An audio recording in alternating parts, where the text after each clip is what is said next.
Hello दोस्तों, मैं आपका स्वागत करता हूं हमारे YouTube channel perfect place for education में। आज मैं लाया हूं आपके लिए हिंदी की एकदम बढ़िया क्लास और हम चलते हैं पहले प्रश्न में। हमें पहला प्रश्न दे रखा है, रचना के आधार पर वाक्य के कितने भेद होते हैं। हमें बताना है रचना के आधार पर वाक्य के कितने भेद होते हैं। 3, 4, 5 या 8 कितने भेद होते हैं? तो इसका सही आंसर है 3। कितने भेद होते हैं? 3 भेद होते हैं।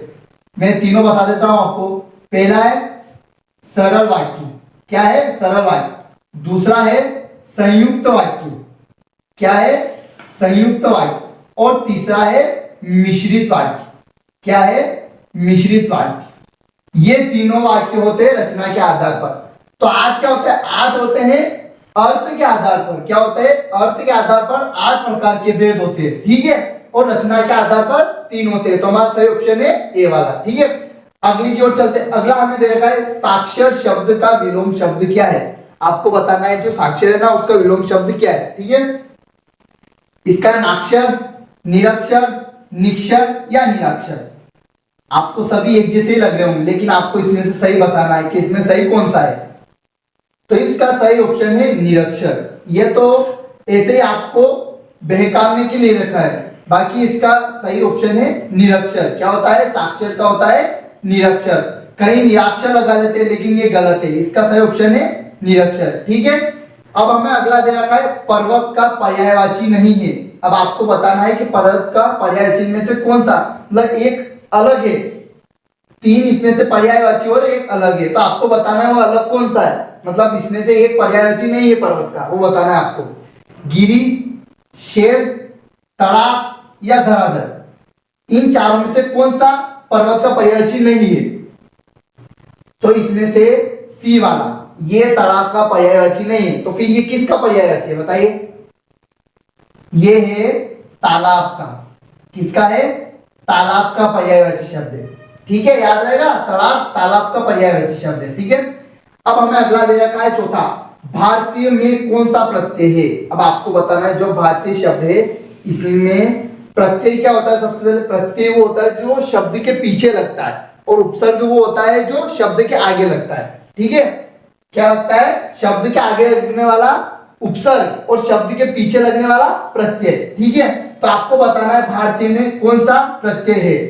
ये भारतीय शब्द है, इसमें से प्रत्यय बताना है आपको। ठीक है।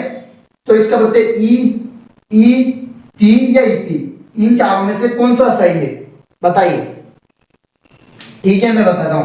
इसका सही ऑप्शन है ई। क्या है? ई। अब ई कैसे? ये भी हो सकता है ई तो, और ये भी हो सकता है, लेकिन यहाँ पे बड़ी ई की मात्रा है तो आपको ये वाला लिखना पड़ेगा। ठीक है। आपको ये वाला चुनना पड़ेगा क्योंकि इसमें बड़ी ई की मात्रा है ना, इसलिए यहाँ पे भी आपको बड़ी ई की लेना पड़ेगी। ठीक है। अगले की ओर चलते हैं। अगला दे रखा है ब्रह्म समाज की स्थापना कब हुई थी। अब आपको ये बताना है जो ब्रह्म समाज है ना इसकी स्थापना कब हुई थी। 1880 में, 1829 में, 1875 में या 1885 में। कब हुई थी ब्रह्म समाज की स्थापना? ये हुई थी 1829 में। कब हुई थी? 1829 में हुई थी। और किसने की थी बताइए? ब्रह्म समाज की स्थापना किसने की थी?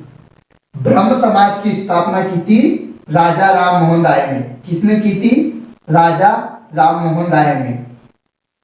और ये पहले भारतीय थे जिनकी मौत विदेश में हुई थी, मतलब भारत में नहीं हुई थी। कहां हुई थी इनकी मौत? लंदन में। कहां हुई थी इनकी मौत? लंदन में हुई थी। ठीक है, लंदन में इनकी मौत थी। तो 1829 में तो ब्रह्म समाज की स्थापना थी और 1875 में आर्य समाज की स्थापना थी। अगर आपको आर्य समाज की स्थापना पूछे तो 1875 में आर्य समाज की स्थापना थी। तो इसका सही ऑप्शन है 1829। ठीक है। हम चलते हैं अगले प्रश्न की ओर। छठा हमें दे रखा है श, श, स, ह किस प्रकार के व्यंजन है। आपको बताना है कि किस प्रकार के व्यंजन है।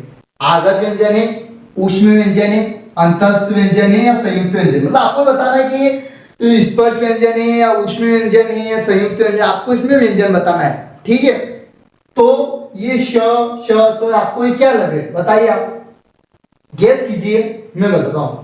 ये है ऊष्म व्यंजन। अब ऊष्म कैसे हुए?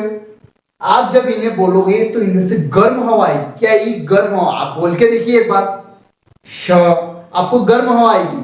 श, स, ह, ये 4 होते हैं ऊष्मीय व्यंजन। अगर आपको पूछ ले कि ऊष्मीय व्यंजन कितने होते हैं, ये भी पूछ लेता, बहुत सी बार ये भी पूछ लेता, तो क्या बताना आपको, 4। ये 4 ऐसे शब्द होते हैं जिसमें से गर्म हवा आती है। जब आप इन्हें बोलोगे ना तो गर्म हवा आएगी, श अंदर से गर्म हवा आती है, इसलिए इसको ऊष्मीय बोलते हैं। ऊष्मीय में क्या होता है, गर्म, ऊष्मीय में गर्म होता है, इसलिए ये चारों ऊष्मीय व्यंजन क्या है, इसका सही ऑप्शन है बी वाला। ठीक है, अब 7वां दे रखा है हमें, जो कुछ नहीं जानता हो के लिए एक शब्द बताइए। आपको बताना है कि जो कुछ नहीं जानता है इसके लिए एक शब्द क्या प्रयोग करेंगे हम।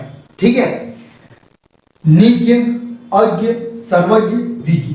देखो सर्वज्ञ तो आएगा नहीं, सर्वज्ञ क्या आता है, जो सब कुछ जानता हो, जो सब कुछ जानता हो उसके लिए आता है सर्वज्ञ। ठीक है, और निज्ञ जैसा कोई शब्द होता नहीं है, तो आपको अज्ञ और विज्ञ बचा, तो इसका सही ऑप्शन है अज्ञ। ठीक है, जो कुछ नहीं जानता उसके अज्ञ बोलते हैं। ठीक है, क्या बोलते हैं, अज्ञ बोलते हैं। और सर्वज्ञ जो सब कुछ जानता हो सर्वज्ञ होता है। ठीक है, अब अगला दे रखा है 8वां प्रश्न। 8वां दे रखा है, तिराहा किस समास का उदाहरण है। अब आपको बताना ये शब्द तिराहा ये दे रखा है, किस समास का उदाहरण है। आपको ये शब्द दिया, अब आपको बताओ किस समास का उदाहरण है। आपने पढ़ा होगा समास, बताइए। तो मैं बताता हूं आपको, इसमें से ये जो तिराहा है, ये सबसे पहले मैं बताऊं, जो संख्यावाचक आती है वो कौन सा समास होता है, जहां पहला पद संख्यावाचक हो, वो किस समास होता है, कौन सा समास होता है, वह समास होता है द्विगु। और हमको यहाँ पे संख्या दिख रही है, क्या संख्या दिख रही है, तिराहा, यानी जहां 3 राह होते, जैसे आप बोलते हैं ना चौराहा, ज्यादा 4 राह निकलते हैं वहां चौराहा, ऐसे यहाँ पे तिराहा क्या होता है, तिराहा। तो यहाँ पे संख्यावाचक आ रहा है, संख्या आ रही है तिराहा, तो ये होता है द्विगु समास। क्या होता है, द्विगु समास। जहां पहला पद संख्यावाचक हो वह होता है द्विगु समास। जैसे पहला पद संख्यावाचक है ना, इसलिए यहाँ पे द्विगु समास का उपयोग करेंगे। ठीक है, अब अगला दे रखा है हमें, महोषधि में कौन सी संधि है। अब आपको शब्द देते हैं, आपको बताना है इसमें से कौन सी संधि है, दीर्घ स्वर संधि, यण स्वर संधि, गुण स्वर संधि या वृद्धि स्वर संधि।